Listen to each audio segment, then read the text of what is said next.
Hello everybody and welcome. In this video I'm going to answer the question: how do you know if your XIAOMI OpenWear are charging?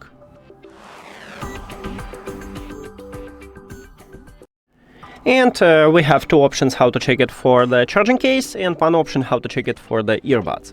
So for the case, the first option is to connect your case to the power. At the back side we have USB-C port, so connect USB-C cable to this port. And if you see the LED light on the front side, meaning that your charging case are charging. Now, how to check it for the earbuds?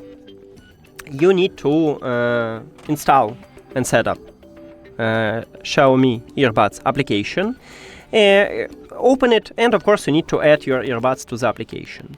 Right here we have battery percentages, so you need to put your earbuds to the charging case, and if you see lightning bolt here, it means that your earbuds are charging.